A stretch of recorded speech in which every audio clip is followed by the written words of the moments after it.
My Christmas Prayer by Amy Parker and illustrated by Frank Andersby. Thank you, God, for Christmas time and all the joy it brings. For the warmth of a crackling fire and fa la las to sing. For the smell of tall pine trees and warm gingerbread people.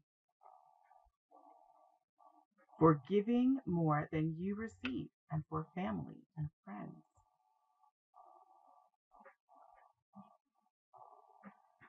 But the part I love the most is not the lights or trees.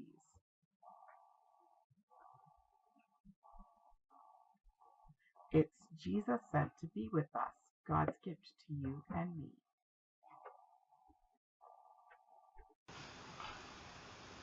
The Spirit of Christmas by Nancy Hillman. I had just nodded off at 4:15 when the Spirit of Christmas stepped in through my door. With a great show of sparkles, he decked all my halls in tinsel and twinkles and bright shining balls. I was quite fond of the trimmings he brought, but there's something missing this Christmas, I thought. Bells, he said, jingle bells, bells right away, bells on a one-horse galloping sleigh. A toy soldier band dressed in matching red sashes. Or candy cane tongues with marshmallow mustaches.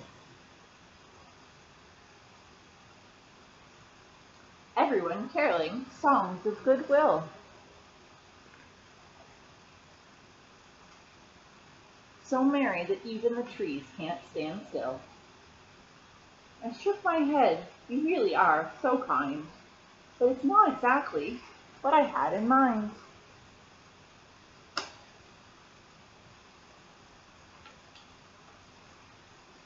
He spoke to me then in a whisper of wings. There are gentle things this season brings.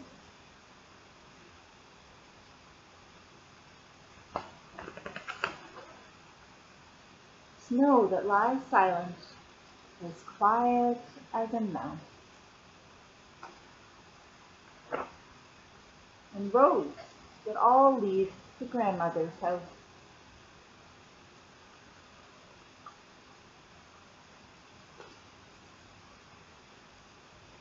Ten lords a-leaping, and even swans swimming.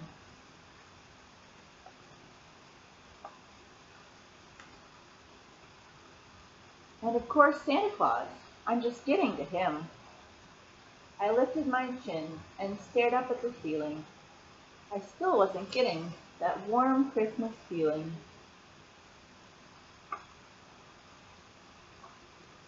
That's when the Spirit of Christmas smiled. Remember, this all began with a child. Because it took nothing but love to begin it. It's not really Christmas without love in it. Your tree may be as large as the room will allow, with a big yellow star on the uppermost bough.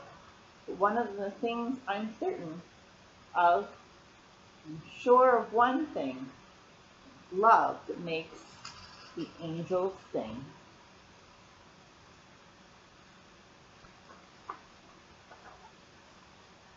And that's when I got it. That's when I knew the thing that was missing from Christmas was you.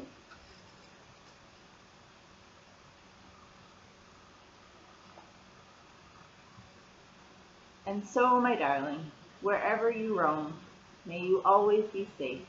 May you always come home. For as long as the world still spins and still hums, wherever you are, and no matter what comes, the best part of Christmas will always be you, underneath the Christmas tree. You are loved. The end.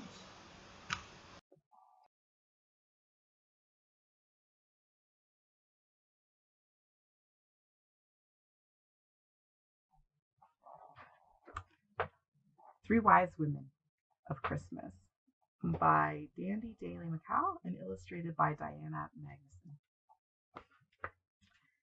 Before the wise men of the east mounted camels to follow a bright star. Before the wise men loaded gifts of gold, frankincense, and myrrh for the newborn king. There were 3 wise women, Mary, Elizabeth, and Anna. This is Elizabeth's story. I was too old to have a baby. Everybody said so. But God was about to surprise us all with a gift. My husband Zachariah had been away, serving as a priest in God's holy temple. I would not feel this lonely, I thought, as I gazed out toward Jerusalem, if I had a child. Suddenly, Zachariah appeared over the crest of the hill. He was running like a man half his age. I hurried to meet him. "What is it, Zachariah?" My heart quickened. Had he been given a message from the angel Gabriel that he failed to believe, and now he could not speak? I watched my husband's hands fly in the air like a frightened bird. "I don't understand," I cried. Then Zachariah pointed to heaven and touched my belly, and I knew. "God is giving us a child," I exclaimed, and I hugged my belly and laughed. The first wise woman received her gift. In her wisdom, Elizabeth raised the child who came to be known as John the Baptist. He prepared the world for an even greater gift, a gift that would come through the second wise woman. This is Mary's story. How can this be? That's what I asked when the angel Gabriel announced that God was sending me the greatest gift anyone could ever receive.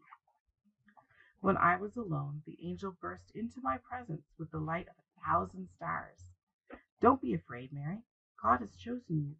You will have a baby, and his name will be Jesus, and he is the child of the Most High God." I was young and poor, and engaged to be married to Joseph the carpenter. "How can this be?" I asked. "Nothing will be impossible with God," the angel reminded me. Then he told me of another gift, for even Elizabeth is to have a child in her old age. I took courage from God's promise to my aunt. "I am your servant," I replied. "Let it be done to me as you have said."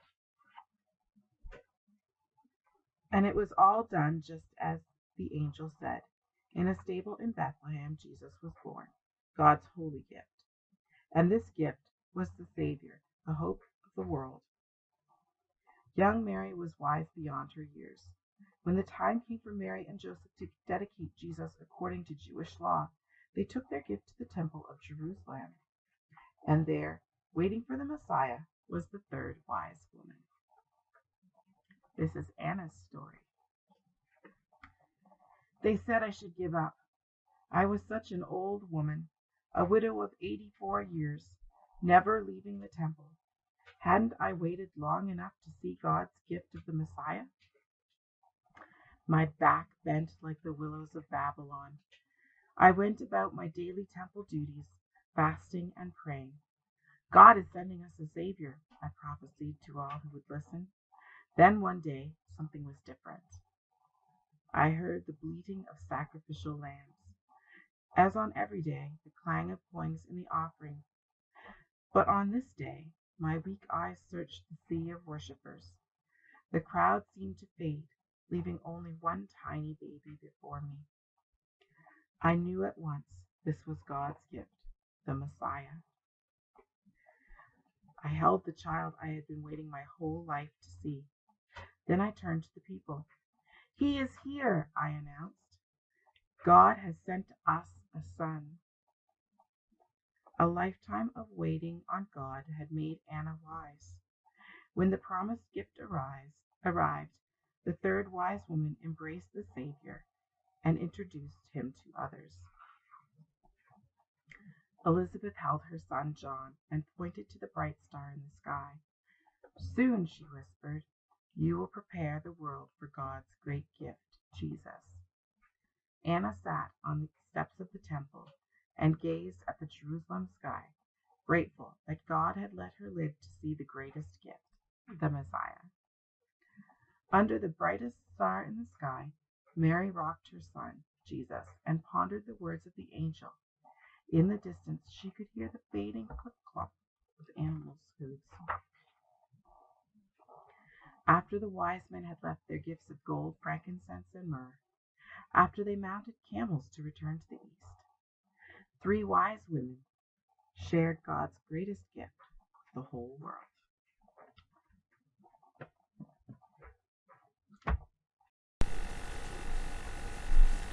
A Christmas Pageant for Jesus by Susan Jones, illustrated by Lee Holland.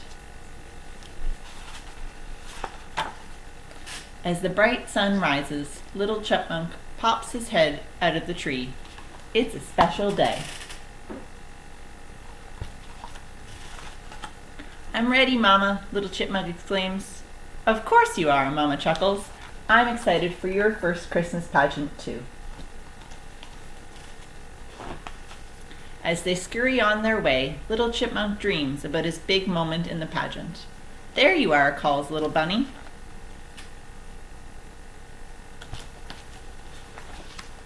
Is everyone ready to begin, calls Badger.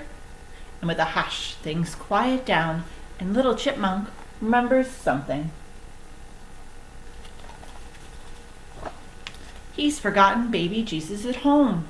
The manger will be empty, and it'll be all his fault. It's too far to journey home and back in time. What now? A Christmas pageant without Jesus?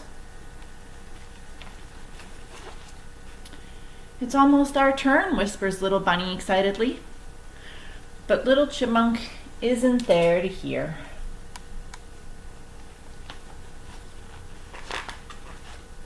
Little Chipmunk feels so alone. Surely this is the worst thing to ever happen on Christmas. Soon 2 kind eyes peer back at him. Why did you run off? Asks Mama gently. I left Jesus behind, little Chipmunk cries. I ruined everything. Little Chipmunk, Jesus is always with us. He knows we're not perfect, says Mama. And he knows what we feel because he came to earth as a baby. Let's pray that this pageant will simply make Jesus smile, says Mama. As they walk back to the pageant, little Chipmunk spots an unusual stone. I have an idea, he says. The forest friends spot little Chipmunk and Mama returning. We were so worried, little Bunny says, rushing to them.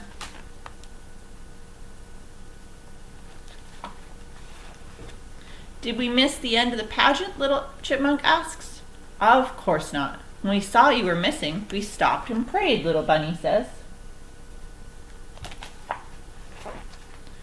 Do you have Jesus to place in the manger? Badger asks. We always have Jesus with us, says little Chipmunk. But this will help us to remember.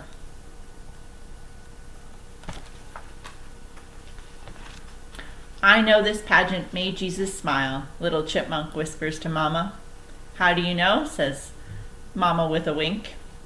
Because it was a gift of love for Jesus, just like he gave us. Little Chipmunk beams. The end. This Christmas story is called The Donkey's Dream, and it's written by Barbara Helen Berger. Once there was a gray donkey. He was walking along as usual, with a load on his back. A man was leading him, and as they walked on and on through the starry night, the donkey began to dream.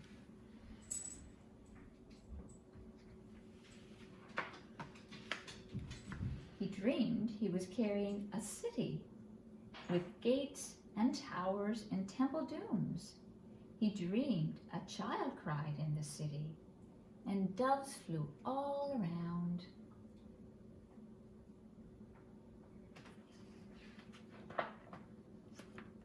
He dreamed he was carrying a ship. It rocked like a cradle. It shone like the moon, and the sea danced all around. He He dreamed he was carrying a fountain.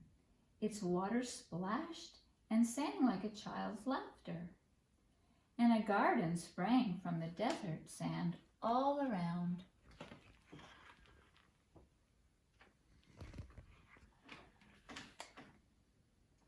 He dreamed he was carrying a rose, soft as a mother's touch and sweet as the sleep of a baby. Angels stood all around.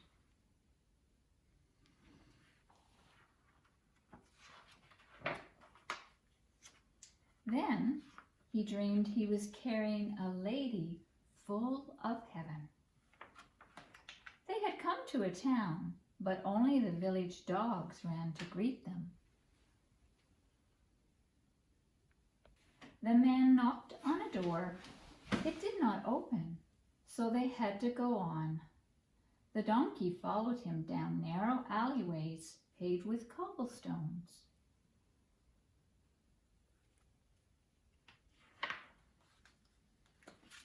They came to a place that smelled of hay, with a watering trough and a cave for a stable. The man helped the lady down from the donkey's back. Then he took the donkey's saddle off and followed the lady into the cave.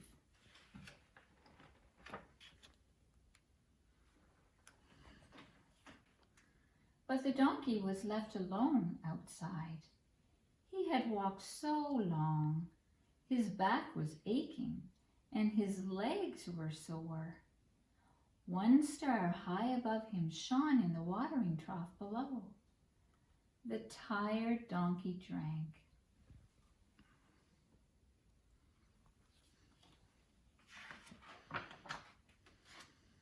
Just then, a cry rang out in the cave, and its echo rang like a bell over the hills all around. The night was so still. Even the stars heard it. The man came out of the cave. He whispered to the donkey, "Come."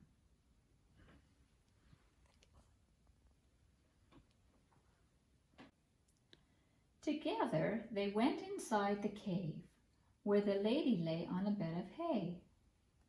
The donkey's saddle was her pillow. She smiled. "Come," she said to the donkey. "See what we have carried all this way, you and I."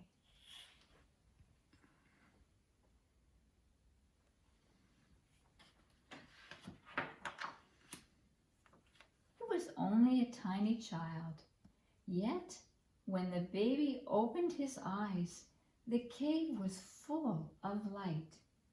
The donkey blinked. But he was not dreaming now. He was awake.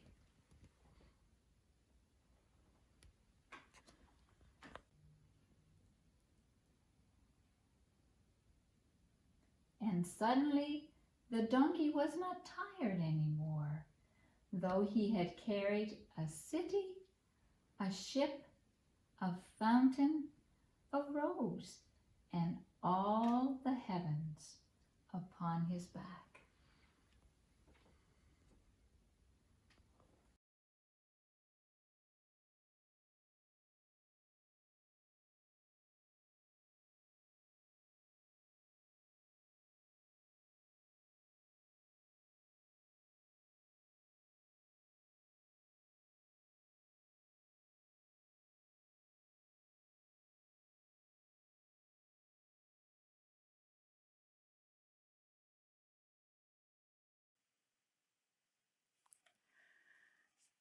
If God meant all the stars to shine exactly the same, then why did God make so many? Sarah asked her father. But her father didn't know. Sarah asked her mother, but she was too busy with Sarah's 6 younger sisters to think about such big questions. Sarah asked an easier question. "Tonight, Father, may I go out into the field with the flock tonight?"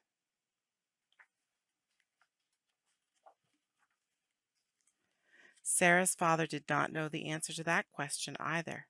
Sarah was always asking questions he could not answer. He looked at Sarah's mother. They talked with their eyes. "No, Sarah," he finally said. "Daughters are meant for weaving and baking flat cakes. Only sons can protect the flock from a hungry wolf. That is just the way of things." "But, father," Sarah's voice rose, "you have no sons to bring the sheep to pasture. And why does my nose prefer the smell of sweet clover to that of bread dough?"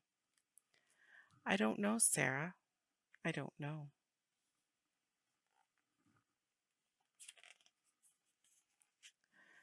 Not long after, Sarah made herself a shepherd's crook, fashioned a bag out of leather, and she woke up early in the morning so she could go out into the field to practice shepherding before chores.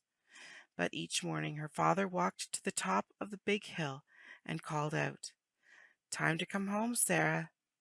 The bread is not baked, the weaving is not done."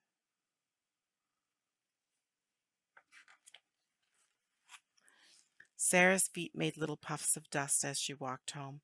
"Father, if I were a star in the night sky, I would shine on the lambs all night."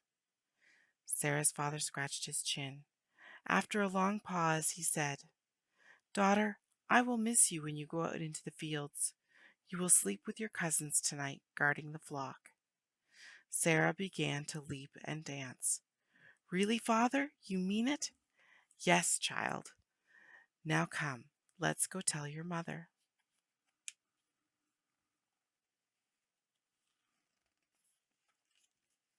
It was a long walk to the fields where Sarah's cousins kept the sheep, but she didn't mind. She skipped the whole way. Sarah worked hard that night. No one could deny it. Her cousins let her do most of the work. They simply could not stop her. After the sheep were bedded down, the boys sent Sarah to gather wood for the fire.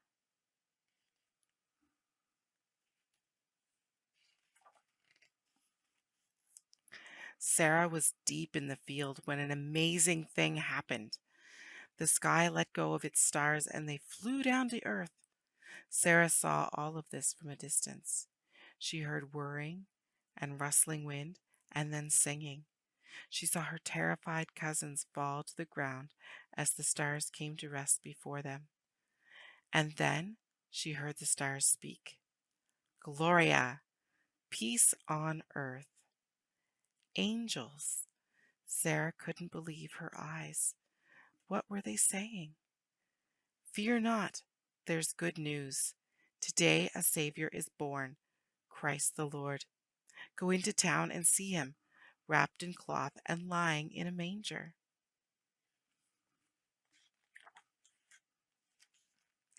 Sarah frantically waded through the flock to join the other shepherds, but every time she took a step, a sheep blocked her path. By the time she reached the fire, the angels were gone, and so were her cousins. They had run off to see the Savior. In their great excitement, they had forgotten all about Sarah.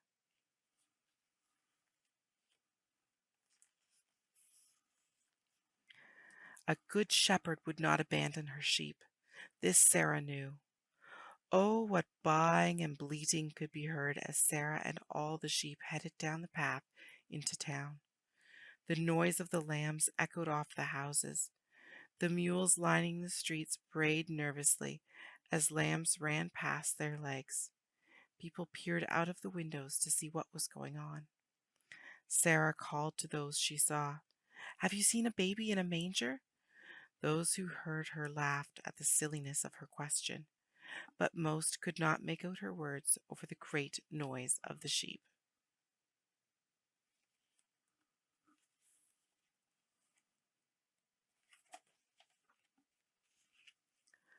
The flock wandered from one end of town to the other, their hoofs kicking dust in the air.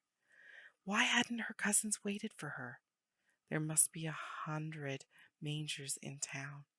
How could she possibly find the right one? Just then, the sheep rounded a bend and came to a sudden stop, a dead end. Helpless, Sarah stood in the darkness. It would be far too difficult to turn the sheep around by herself. Tears stung her eyes as she looked up at the brilliant night sky.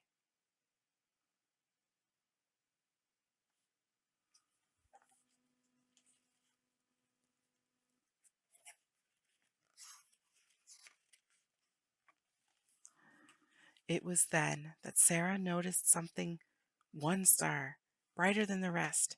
It seemed so close that she could almost touch it. It hung over the stable at the far end of the street.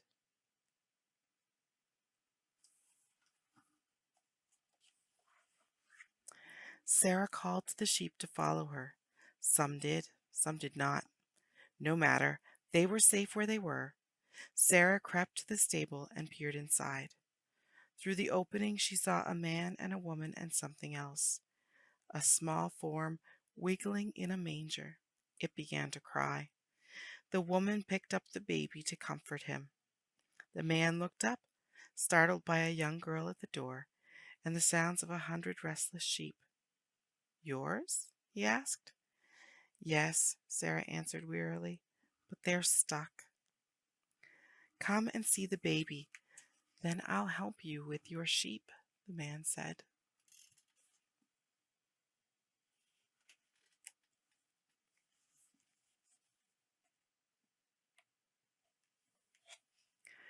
Sarah was sitting on a clump of hay, holding a tiny baby fist when her cousins arrived.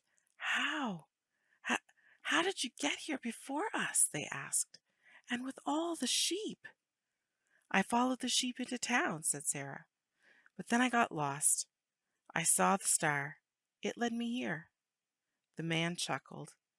Never before has a baby seen so many animals on the night of its birth.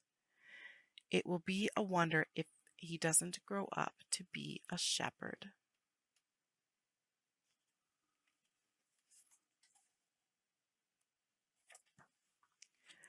Dawn broke over the hills as Sarah headed home, tired but excited from her very first night with the flock.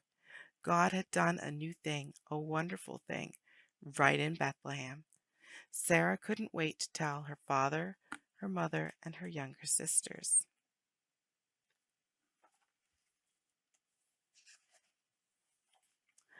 Later that evening, Sarah walked with her father out into the field. They talked about the angel's good news. Sarah pointed to the stars, too many to count, and said, "Father, see those stars? They all look the same, but some are different. Some have the job of flying to the earth to tell about a savior."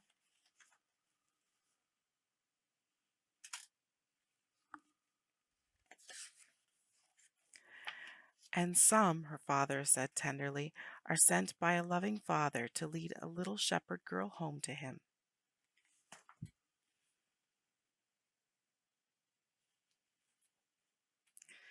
The shepherds returned, glorifying and praising God for all the things they had heard and seen, which were just as they had been told. Luke 2, verse 20. The end.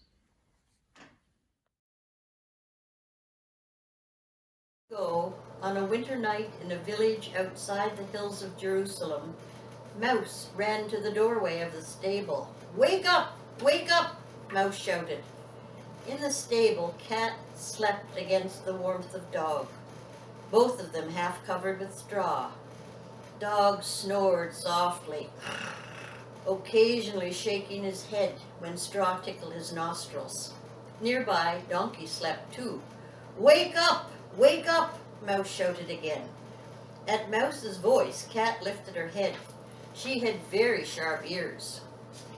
Dog twitched in his sleep, but Donkey was lost in dreams of carrots and shade on a hot day and buckets of cold, clean water. Mouse saw that Cat was awake. Instead of running directly across the stable, which would take him within leaping distance of Cat, Mouse scurried along the walls until he reached Donkey's feet. "Wake up! Wake up!" Mouse shouted. But to a donkey deep in sleep, a mouse's shout is not very loud, so Donkey did not even open one tired eye. Mouse ran up Donkey's front leg and onto Donkey's back. "Wake up! Wake up!" Mouse shouted. But Donkey was old. He did not wake easily. Mouse climbed up Donkey's mane and perched between Donkey's ears. "Wake up! Wake up!" Mouse shouted. Still Donkey did not wake. Mouse twisted one of Donkey's ears and shouted into it, "Wake up!" Donkey blinked his eyes open. Mouse ran down the front of Donkey's nose. Mouse stood on his hind legs to look better into Donkey's eyes. "What is it?" Donkey asked in a grumpy voice. "What could be so important that you had to wake me?" "Listen carefully," Mouse said. Everyone listen. "Man and woman are leaving," Mouse told Donkey. Mouse turned and looked down on Dog and Cat. "Tonight." By now, Dog was awake too. Dog slowly rose to his feet as Cat arched her back and stretched. They stood in the straw at Donkey's feet and looked upward at Mouse. "Tonight?" Cat asked. She paused to link her forearm and rub it across her whiskers. "No one travels at night. The hills are too dangerous, filled with bandits." "You know, I live in their home across from the stable," Mouse said. Mouse tried to keep his voice strong. It made him nervous to watch Cat clean her whiskers. "I heard man tell woman they must go, tonight. Even now they are packing all they can carry." Donkey sighed.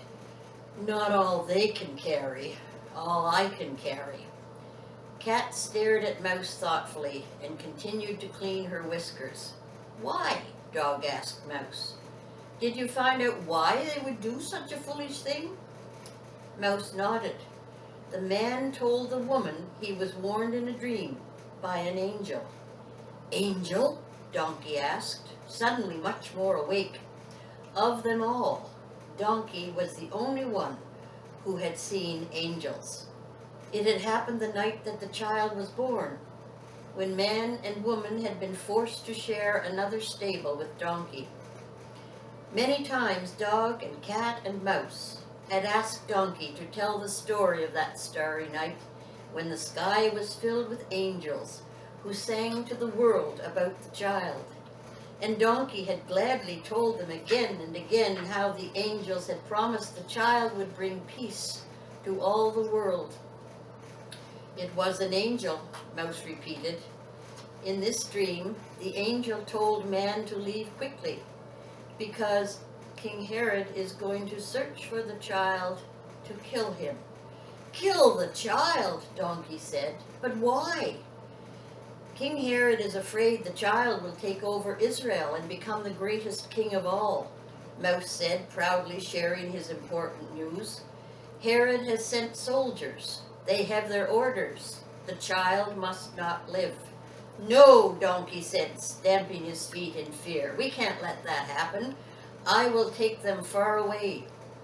"I will go with you," Mouse said, shaking a fist as if he actually stood defiant before the terrible King Herod.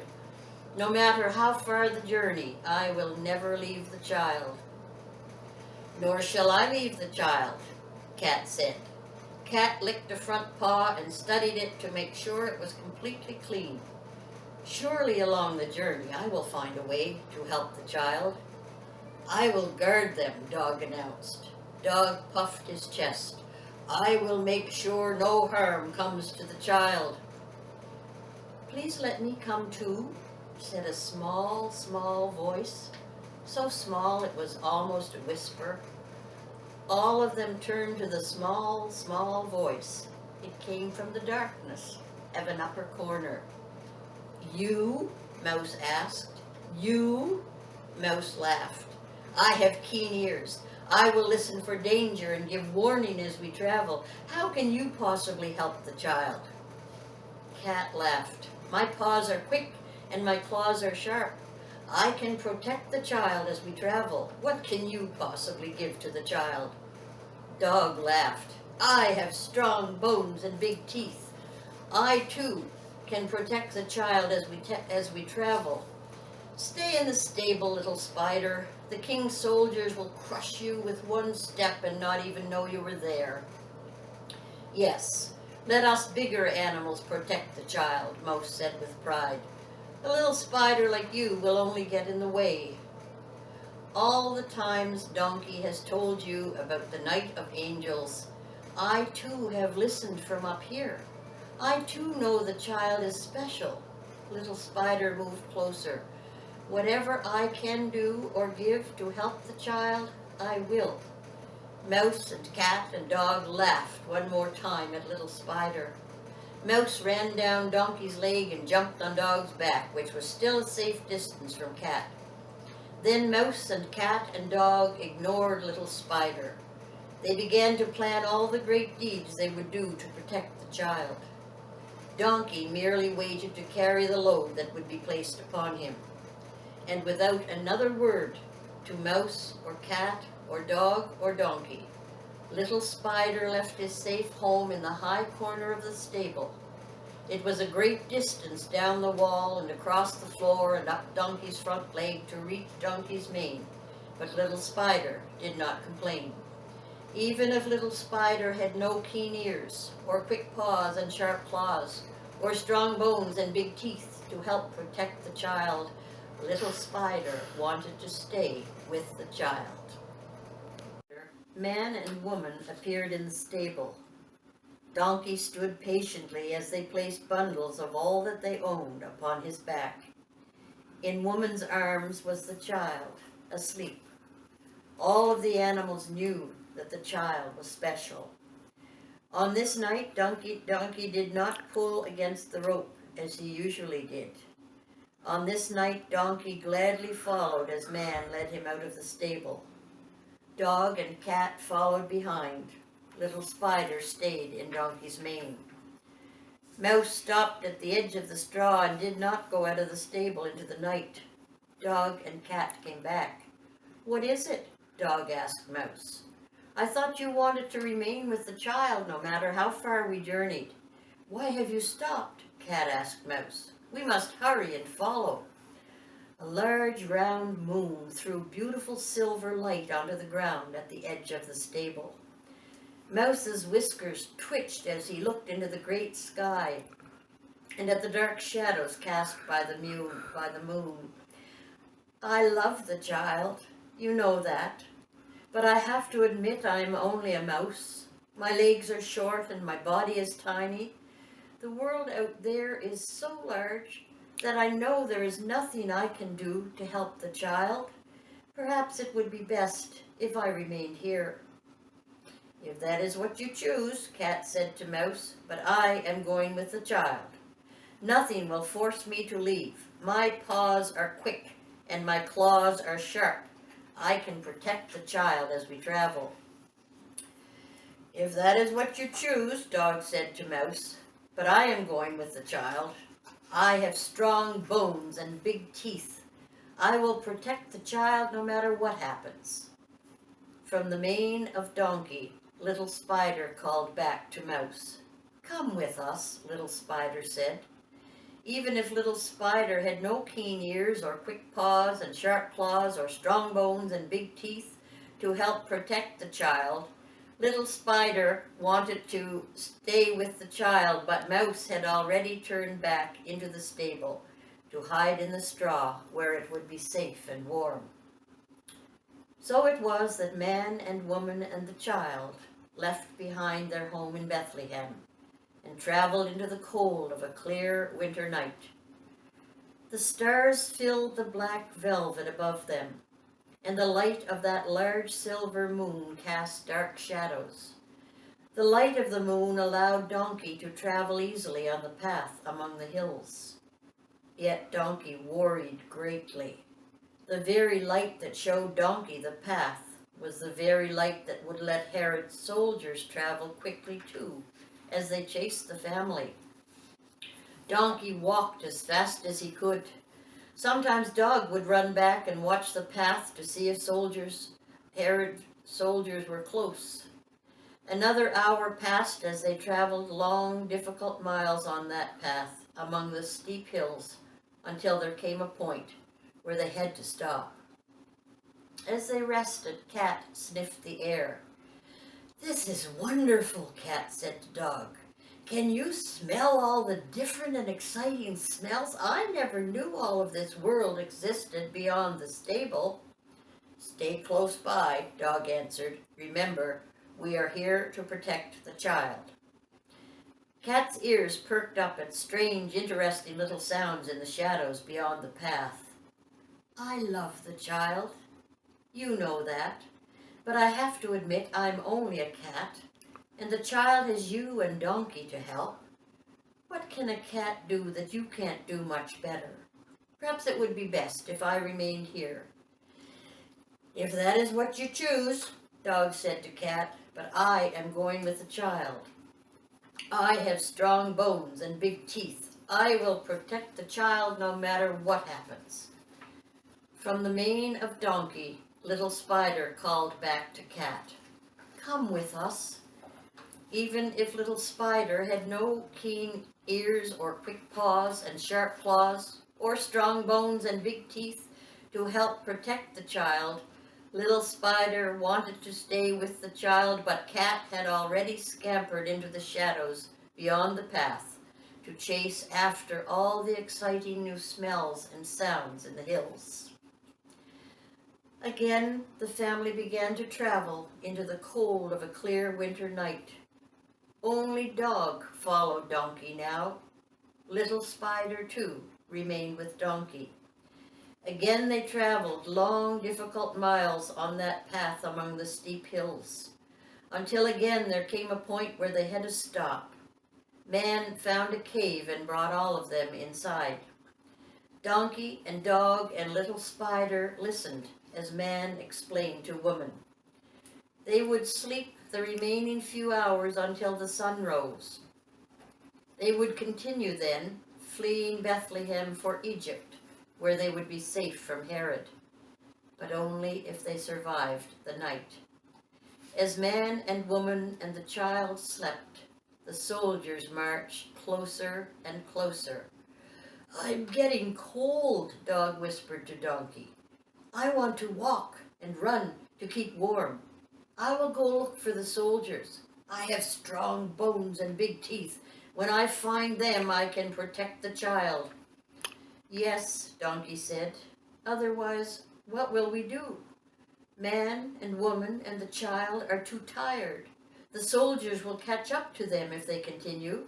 The soldiers will catch up to them if we wait here. And the soldiers will not let the child live." "I will go meet the soldiers," Dog said. "I will fight them before they reach the cave." So Dog ran out of the cave. He followed the path back toward Bethlehem, and within a few miles Dog saw Herod's soldiers. As Dog neared the soldiers, the silver light of the moon clearly showed there were many, all armed with swords and spears, all well protected by shields. Dog stopped and hid in the shadows beneath a bush. Dog spoke quietly as if Donkey might be able to hear and understand. "I love the child, you know that.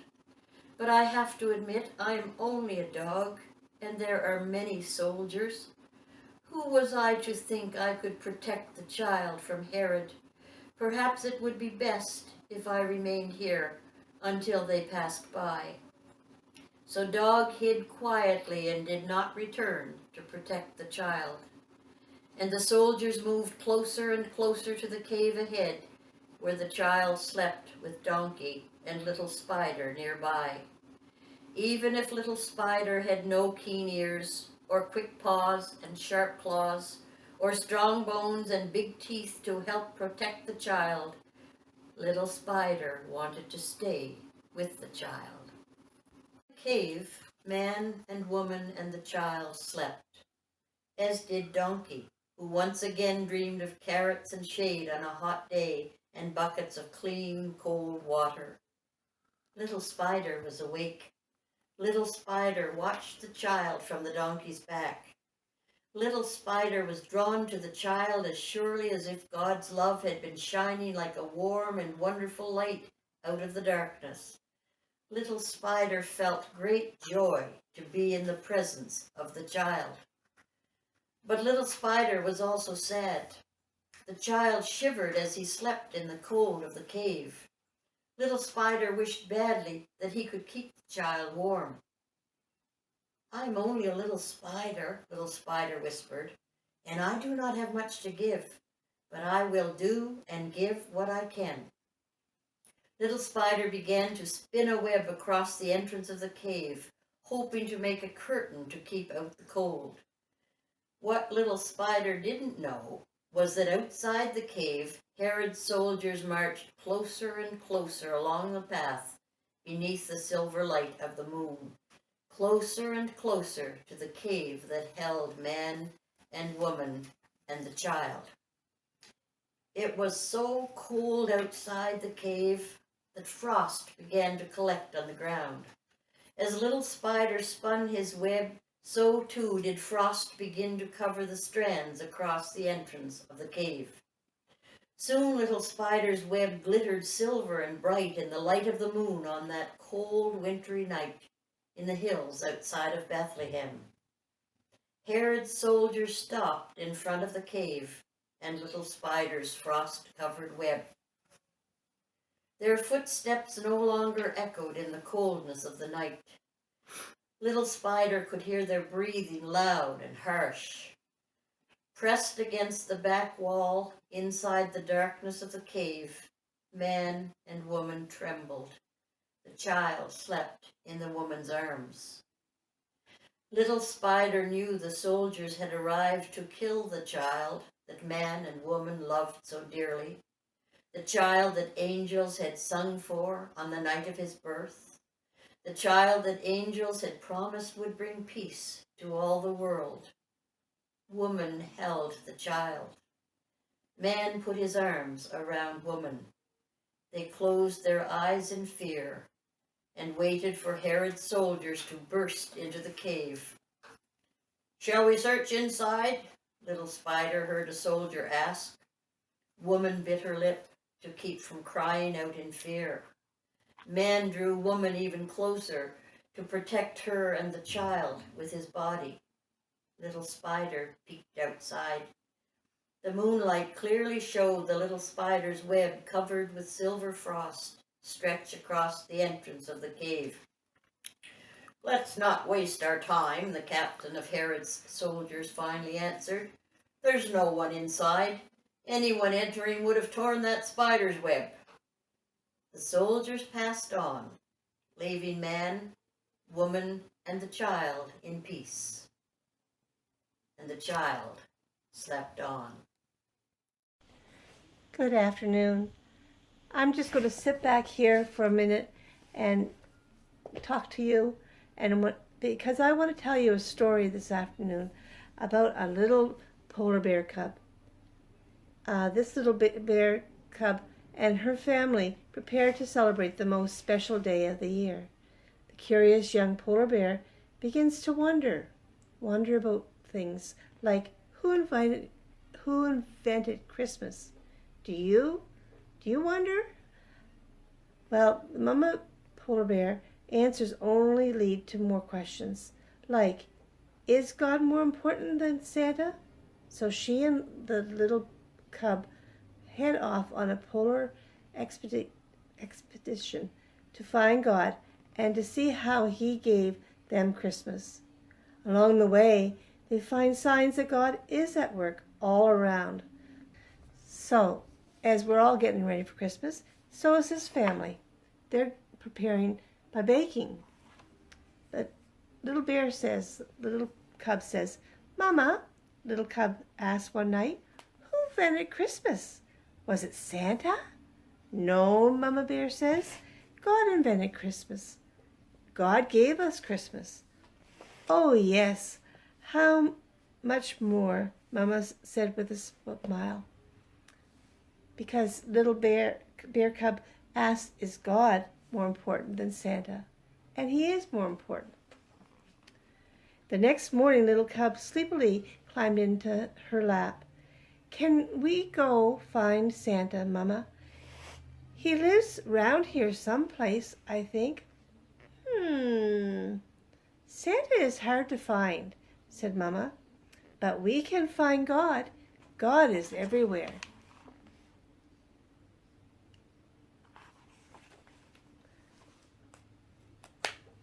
God is everywhere.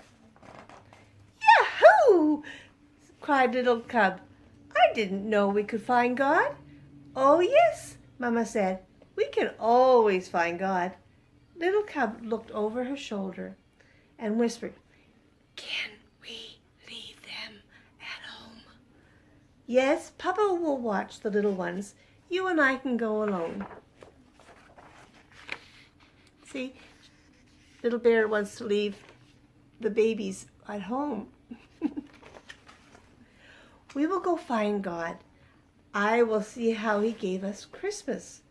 Yes, Little Cub, you shall come and you will see God gave us Christmas. And as we are all getting busy for Christmas, Little Cub is helping Mama Bear get ready for Christmas. So the next morning, Little Cub and Mama filled their backs, kissed their family goodbye, and set off to find God and see how he gave them Christmas. They walked to the top of the mountain. Long ways to go. And then down the other side they slid. Wasn't that fun?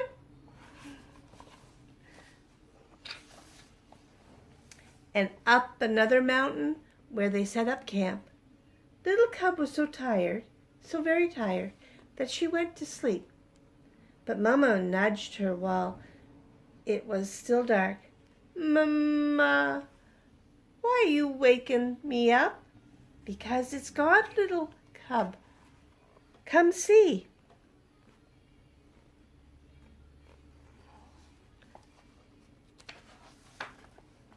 What is that? Little Cub asked in wonder as she watched the dancing lights in the sky. That is God at work, Little Cub.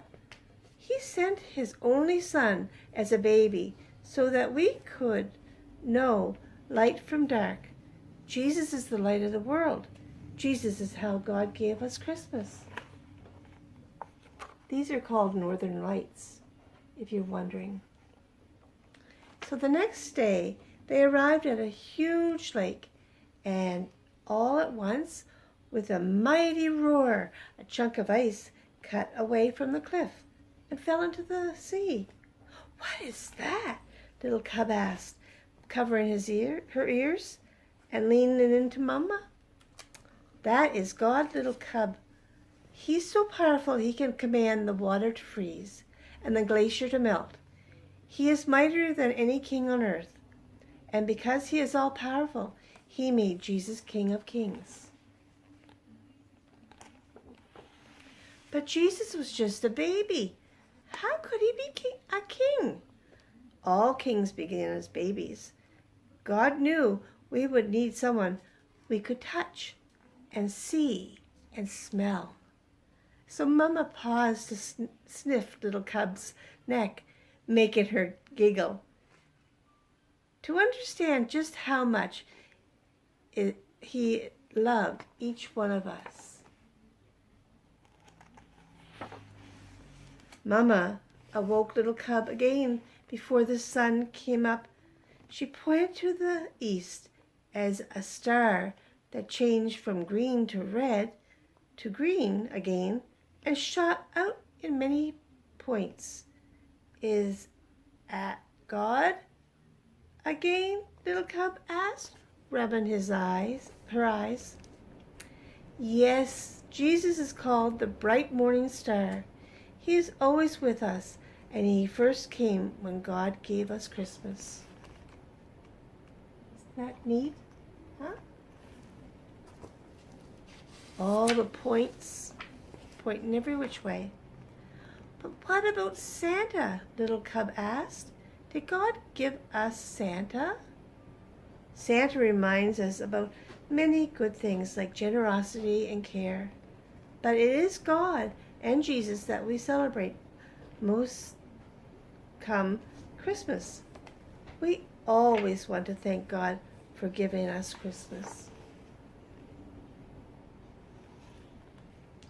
On the way home, Mama stopped by a tiny flower peeking up from the hard frozen ground. "Oh, you are too early, little flower," she said. "Little come, Jesus is like this flower, God in our world, living where you wouldn't expect him, surprising us. Christmas is a lot about surprises. Like presents. Yes, Jesus is the best present of all, and God would have given us that present, even if it was only for you. Only for me? Only for you, little cub. God gave you Christmas." Flower right there. Mama and little cub came upon a church, glowing with warm light. Soft voices reached out to them, singing. "What are they singing, Mama?" "About the night God first gave us Christmas, when Jesus was born. Tomorrow is Christmas Day."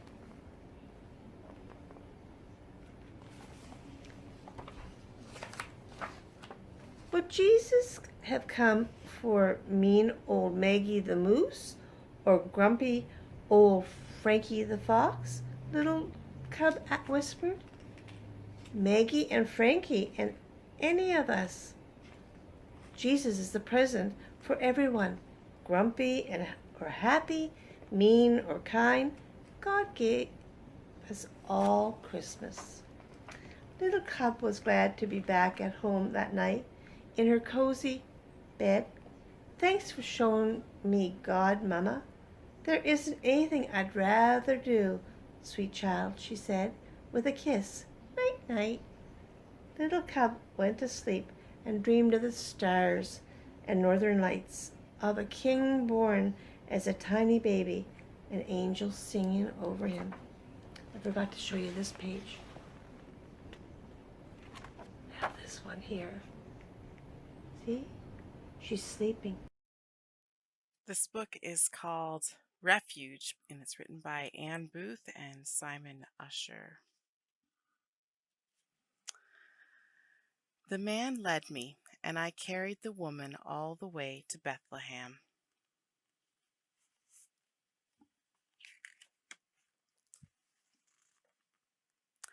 And then the baby was born.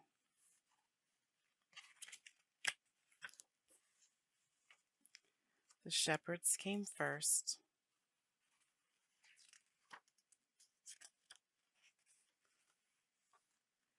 And then came the kings.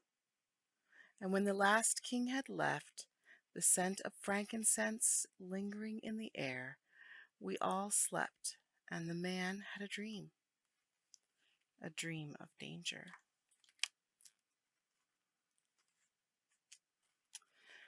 He woke long before the sun rose and told the woman.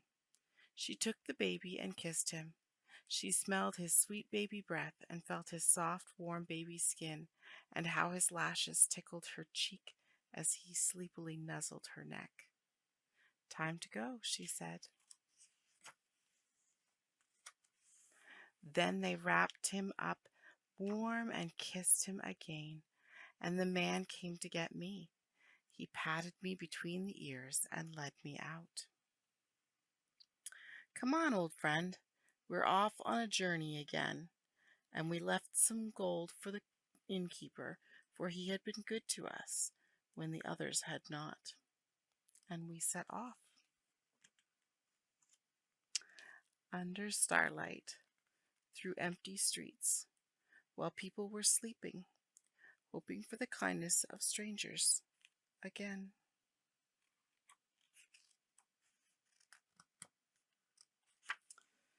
And we passed the shepherds in the fields, and there were whispered blessings, and the movement of the sheep in the darkness, and the clasp of rough hands, and the love of warm hearts. And I kept walking, carrying my precious load, and the woman held the baby close to her heart.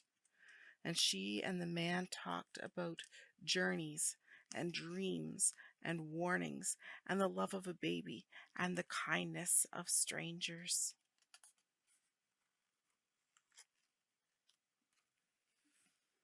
And when we rested and they were frightened, they took hope from each other, from the baby's tiny first smile.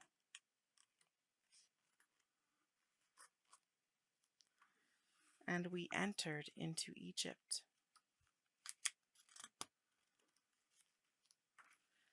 And we found refuge.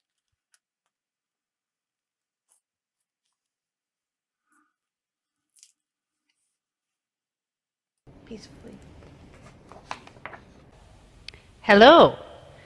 The book that I'm going to read to you is called A Charlie Brown Christmas by Charles M. Schultz. Many of you might have seen the Christmas special. Christmas time was here, the time when snowflakes fell softly and the sounds of carols rang through the air. It was the time filled with happiness, and for children everywhere, it was their favorite time of year. But one little boy wasn't feeling very excited about Christmas. "I just don't understand Christmas," Charlie Brown said as the light snow began to fall. "I might be getting presents, sending Christmas cards, and decorating trees, but I'm still not happy. I always end up feeling depressed." "You're the only person I know who could make a wonderful season like Christmas and turn it into a problem," Linus replied. "Lucy's right. Of all the Charlie Browns in the world, you're the Charlie Browniest." At the local skating pond, the boys found their friends playing a round of Crack the Whip. Snoopy grabbed Linus's blanket to drag him onto the ice, but he caught Charlie Brown in it and sent him flying into a snowbank. Charlie Brown wasn't surprised. Things like that always happened to him. And the holiday season, when he didn't get cards and even his dog ignored him, only made it more obvious. He needed someone to talk to. Lucy dashed over to her psychiatry booth to meet Charlie Brown. "May I help you?" she asked. "I am in sad shape," Charlie Brown replied with a sigh. "My trouble is Christmas. I just don't understand it. Instead of feeling happy, I feel sort of let down." Lucy knew just how to fix Charlie Brown's problem. "You need to get involved in a Christmas project," she declared. "How would you like to be the director of our Christmas play?" "Me? But I don't know anything about directing a Christmas play," Charlie Brown fretted. "Don't worry. I'll be there to help you," Lucy said. "I'll meet you at the auditorium." Just then, Snoopy walked past carrying a box filled with decorations. Charlie Brown followed Snoopy back to his doghouse. "What's going on here?" Charlie Brown asked Snoopy.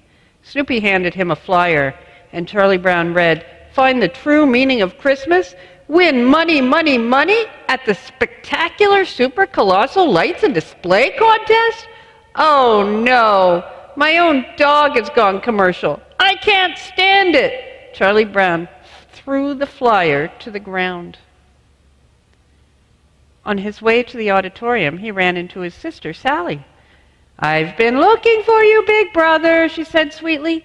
"Will you please write a letter to Santa Claus for me?" Sally knew exactly what she wanted, but her list was so long, she decided it would be easier to ask for money. "How about 10s and 20s, she suggested. "10s and 20s? Oh, even my baby sister," Charlie Brown groaned. Surely Christmas was about more than money and presents. In the auditorium, the whole Peanuts gang danced to a jazzy tune that Schroeder played on his piano. Charlie Brown walked onto the stage. "Let's get right down to work," he said. "It's important that you pay strict attention to the director. Am I right?" I said. "Am I right?" but no one paid any attention to Charlie Brown. They had started dancing again.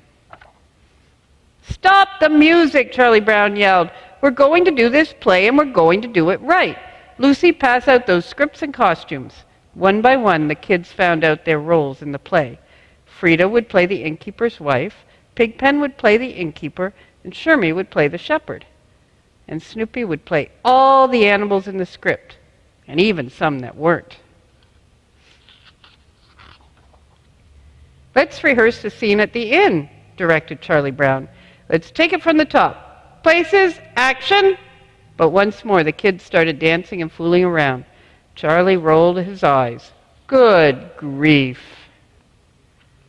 "That does it," Charlie Brown exclaimed. "If we're ever going to get this play off the ground, we've got to have some cooperation." "Let's face it," replied Lucy. "We all know that Christmas is a big commercial racket." "Well, this is one play that's not going to be commercial," Charlie Brown insisted. "We need the proper mood. We need a Christmas tree." Lucy nodded excitedly. "A great big shiny aluminum Christmas tree. That's it, Charlie Brown. You get the tree. I'll handle this crowd." "Okay, I'll take Linus with me. The rest of you practice your lines," Charlie Brown said firmly. "Get the biggest aluminum tree you can find, Charlie Brown," called Lucy. "Yeah, do something right for a change, Charlie Brown," added Peppermint Patty as the boys walked into the cold winter night. They followed a set of gleaming spotlights to a Christmas tree lot. It was filled with shiny metal trees, polka-dotted trees, and trees in every color of the rainbow. Clank, clank, clank. Linus knocked on one of the metal trees. "Gee, do they still make wooden Christmas trees?" asked Linus. He didn't see anything like that in the Christmas tree lot. Then Charlie Brown spotted a small, scraggly pine tree. It had a wooden trunk and soft green needles. "This little green one here seems to need a good home," he said excitedly. "I don't know, Charlie Brown," Linus said. "Remember what Lucy said? This doesn't seem to fit the modern spirit." "I don't care," Charlie Brown insisted. "We'll decorate it, and it will be just right for our play. Besides, I think it needs me." Soon, Charlie Brown and Linus walked onto the stage. "We're back," Charlie Brown announced as he set the tree on the top of Schroeder's piano. When the kids rushed over to see the tree, their mouths dropped in shock. The scraggly little tree was not what they had expected. "You were supposed to get a good tree. Can't you even get a good tree from a poor tree?" Lucy asked. "You're hopeless," Charlie Brown added Peppermint Patty. Charlie Brown sighed. "I shouldn't have picked this little tree. Everything I do turns into a disaster. I guess I really don't know what Christmas is all about." "Isn't there anyone who knows what Christmas is all about?" he exclaimed. "Sure, Charlie Brown," replied Linus. "I can tell you what Christmas is all about." And Linus walked to the center of the stage. The lights dimmed, and the spotlight shone down on him. And there were shepherds in the field, keeping watch over their flock by night. The angel came and said, "Fear not, for behold, I bring you tidings of great joy, which will be to all people. For unto you is born this day a Savior, which is Christ the Lord. You shall find the babe wrapped in swaddling clothes, lying in a manger." And suddenly there was with the angel a multitude of the heavenly host, praising God and saying, "Glory to God in the highest, and on earth peace and goodwill toward men." Everyone was silent when Linus finished. "That's what Christmas is all about, Charlie Brown," he finally said. Charlie Brown picked up the tree and walked outside. He stared at the night sky. "Lucy is right," he said. "I won't let all this commercialism ruin my Christmas. I'll take this little tree home and decorate it. I'll show them it really will work in our play." When he passed Snoopy's doghouse, Charlie Brown pulled a shiny red ornament off the doghouse and proudly hung it on the tree. But the tiny tree buckled under the weight of the ornament. A look of horror crossed Charlie Brown's face. "I've killed it. Oh, everything I touch gets ruined." His head hung in defeat. Charlie Brown sadly walked away.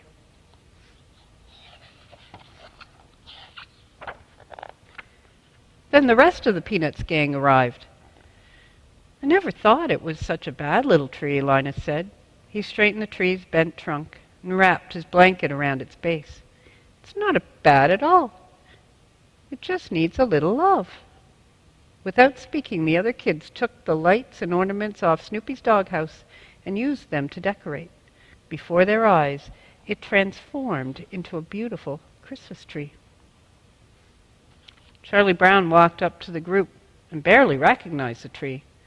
"What's going on here?" he exclaimed. "Merry Christmas, Charlie Brown," the kids exclaimed, and together they gathered around that beautiful Christmas tree and all began to sing. And that's the end of that story. Good evening. Tonight I'm sharing with you a story called Star Bright, A Christmas Story by Allison Mcgee and Peter H. Reynolds. It was the end of December and a baby was soon to be born. A baby in the heavens, angels turn with light and joy. On earth, travelers prepared gifts.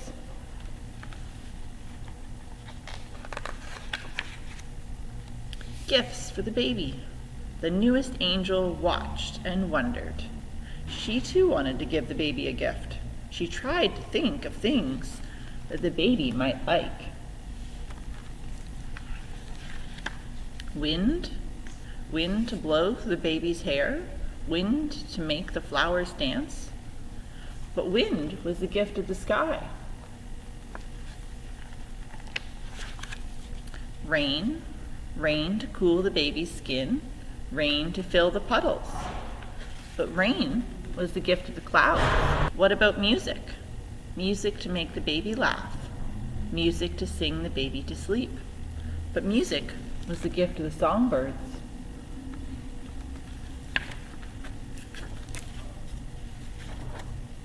The newest angel looked up, and the universe felt so big, and she felt so small. Newest angel looked down, how vast the sky was, and how dark. All that darkness made her feel even smaller, and a little lonely. Babies were so small. Would the baby feel lonely too?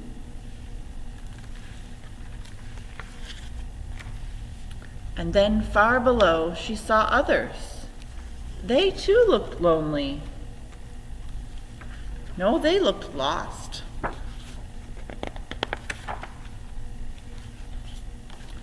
Then she knew exactly what to give the baby. And she closed her eyes. And she fluttered down, tumbling, floating, drifting.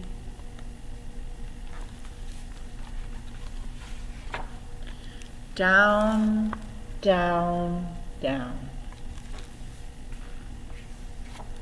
Until she came to rest, exactly where she was needed.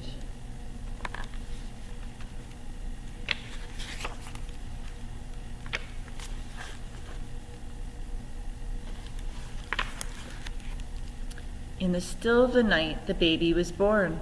He opened his eyes to kind faces, quiet animals, and a soft blanket. And a dark sky made with lovely light.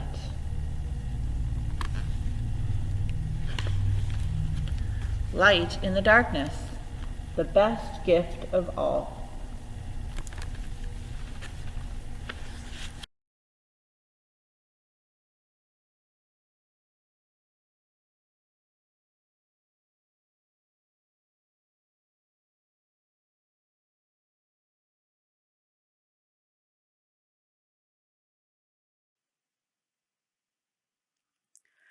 On This Special Night by Claire Friedman and illustrated by Simon Mendez.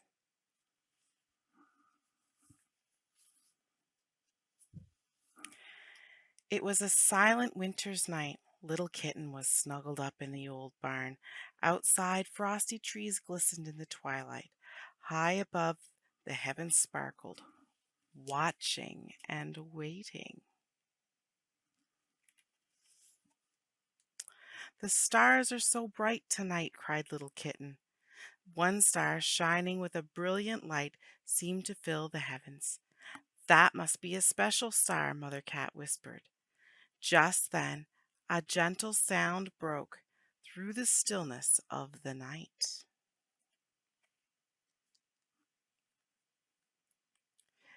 "May I trouble you for some water?" asked Donkey, nudging open the door. "Of course, and you are welcome to stay with us tonight," said Mother Cat kindly.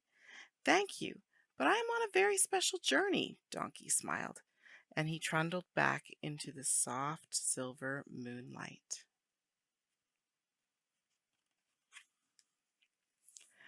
Just then, Little Kitten heard a gentle "ba, ba." "I've come such a long way, and I'm so tired," bleated Lamb. "May I rest for a while in your soft straw?" So Lamb curled up with his new friends, cozy and calm and peaceful.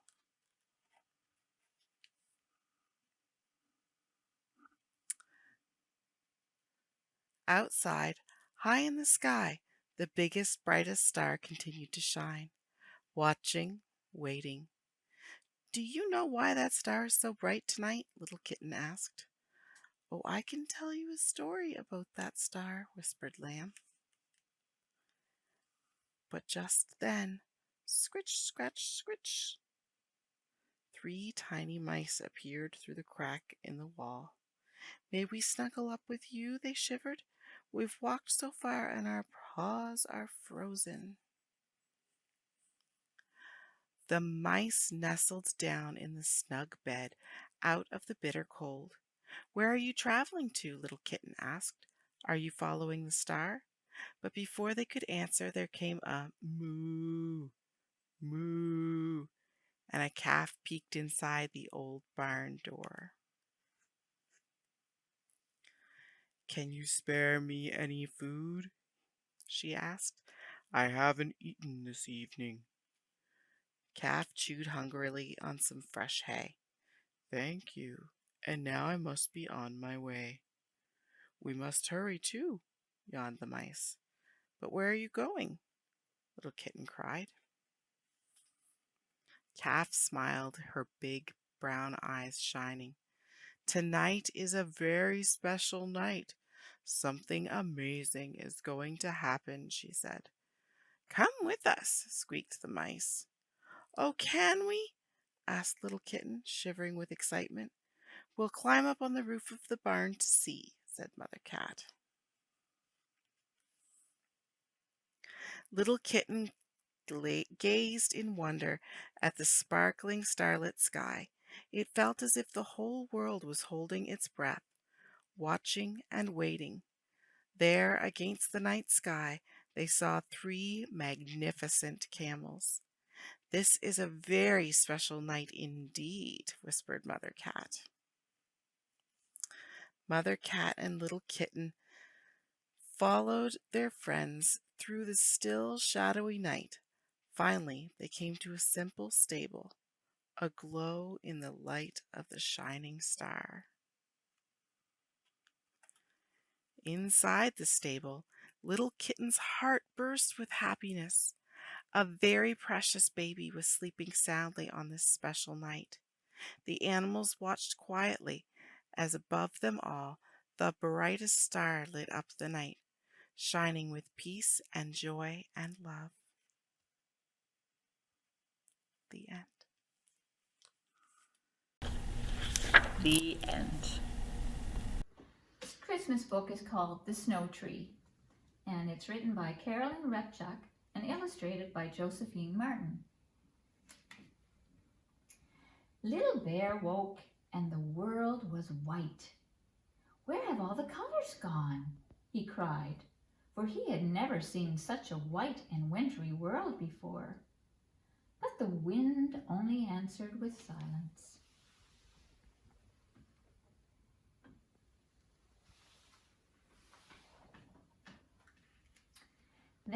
Out of the snow came Lynx. He held orange leaves in his mouth. For the snow tree, he explained. So we will remember the warm glow of fall and the burning sunset of an evening sky.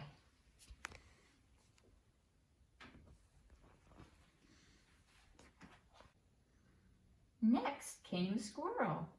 She carried scarlet berries and laid them softly at Little Bear's feet. They glistened like drops of blood against the snow, to remind us of flowers and fruits from the forests and fields, she said.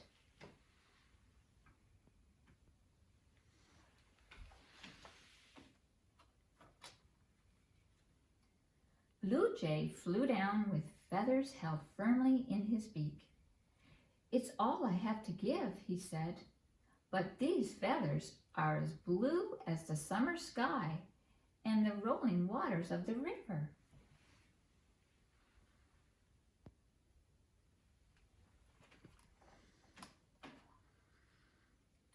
From deep inside the frozen forest, Mink appeared.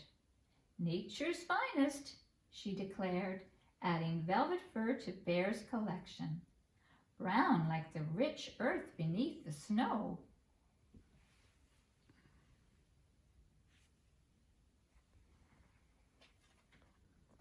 Little Bear looked up as Raccoon came padding softly through the snow and spread fresh green shoots before him. My offering is to remind us of the green of spring, of new life after the sleep of winter.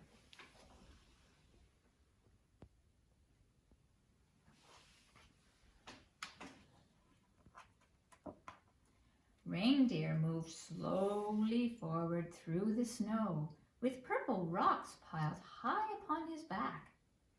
Here is color that will endure forever, he said, as purple as the mountains and the rolling clouds of thunder.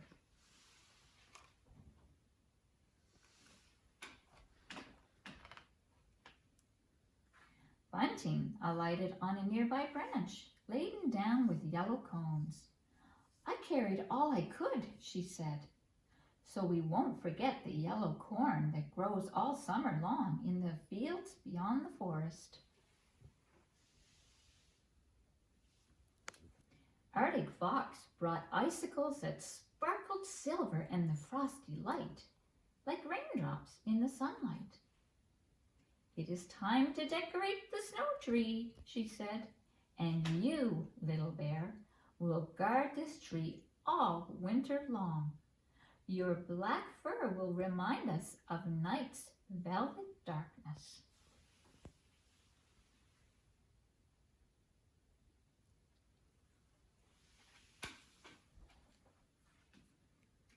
Last of all came Moose. A bright golden star hung gleaming at his neck. Set this star high upon the tree, he proclaimed. Let its light shine out to all the creatures of the forest, that they may gather to celebrate the glory of nature and the beauty of peace and friendship this Christmas time.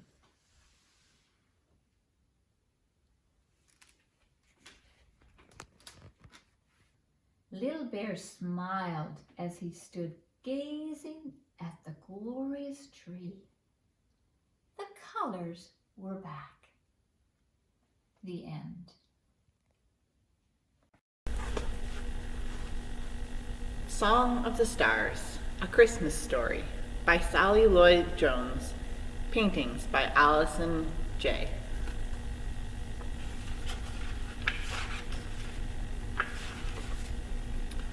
The world was about to change forever, but it almost went unnoticed. But the leaves that night rustled with rumor. News rang out across the open fields. A song drifted over the hills. The wind whispered it softly in the sycamore trees and that waved their moonlit branches to the sky. A barn owl took flight, and woodland creatures stirred. It's time! It's time.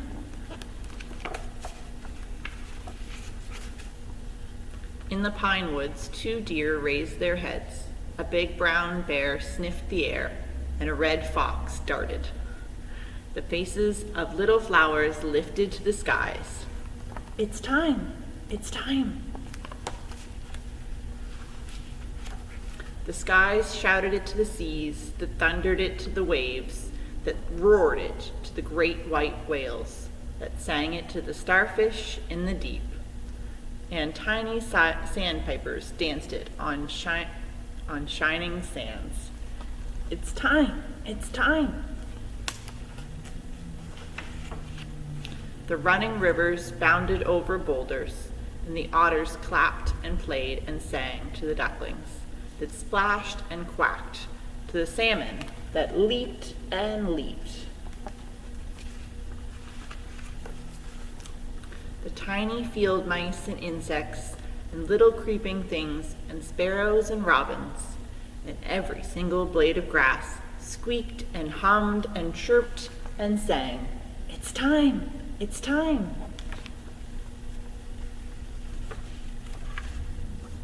Wild stallions drummed it in the ground. Get ready, be glad, be glad.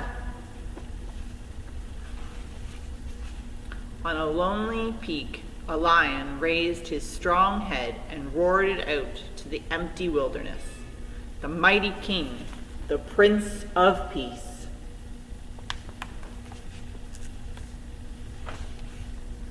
All the stars joined in together in a chorus that rang out through the heavens. The bright and morning star. And on a hillside overlooking a little town, sheep nuzzled their little lambs. The Good Shepherd.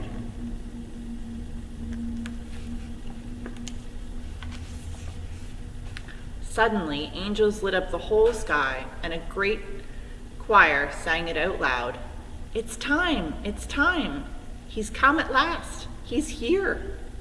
And in the little town, in a little shed, in a little window, a candle flickered in the dark. And a tiny cry rang out in the cold night air. And high above, a single star, set in the highest heavens, shone out brighter than all the others, and poured down silver into the little shed, a light to light up a whole world. The animals stood around his bed, and the whole earth and all the stars and sky held its breath. The one who made us has come to live with us. And a young mother with no place to rest, nowhere to stay, kept it as a song inside her heart. Our rescuer.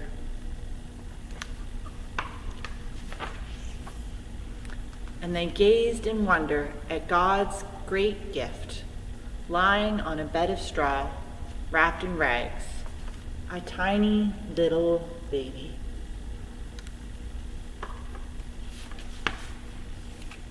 Heaven's son, sleeping under the stars that he made. The end.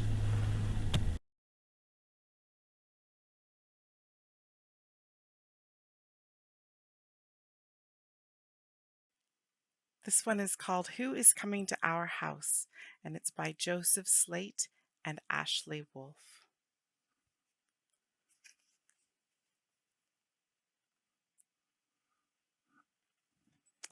Who is coming to our house? Someone, says Mouse. Make room, says Pig. I will butt aside the rig. We must clean, says Lamb. Dust the beams, says Ram. Who is coming to our house? Someone, says Mouse. Sweep the earth, says Chick. Stack the hay, says Goose, and quick. Spin new webs, says Spider. I will line the crib with eider. Who is coming to our house?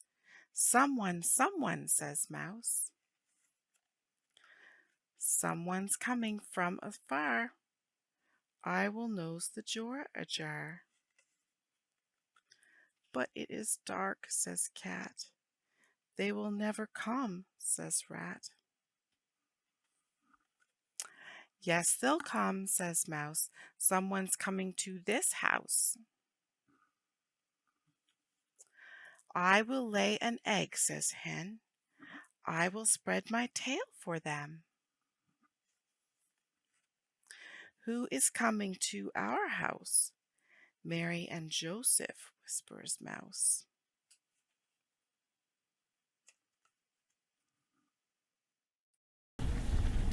Room for a Little One, A Christmas Tale by Martin Waddle and Jason Cockcroft. It was a cold winter's night. King Ox lay in his stable, close to the side of the inn. Old Dog came by. He stopped and looked into the stable. I need somewhere to rest, said Old Dog. Come inside, Kind Ox said. There's always room for a little one in here. Old Dog came in and lay down in the straw. He nestled close to Kind Ox, sharing the warmth of the stable. Stray Cat peered in. She saw Old Dog and she stopped. Stray Cat arched her back and her fur bristled. I'll not chase you, said Old Dog. Come inside, said Kind Ox. There's always room for a little one here. Stray Cat came down into the stable. She pulled up in the straw, close to her friends, purring and twitching her tail. Small Mouse stopped at the door of the stable. She saw Stray Cat and she quivered with fear. You're safe here. I won't harm you, said Stray Cat. Come inside, said the Kind Ox. There's always room for a little one here. Small Mouse scurried in. She nestled down, warm in the straw, in the peace of the stable. Then Tired Dog came. Joseph led him along. Mary rode on Tired Donkey's back. Joseph was cold and Mary was weary, but there was no room in the inn. Where will my baby be born? Mary asked. Come inside, Kind Ox called to Tired Donkey. There's always room for a little one here. Tired Donkey brought Mary into the stable, and Joseph made her a warm bed in the straw to save her from the cold of the night. And so Jesus was born with the animals around him, Kind Ox, Old Dog, Stray Cat, Small Mouse, and Tired Donkey. All welcome him into the warmth of their stable. That cold winter's night, beneath the stars' light, a little one came into the world. The end.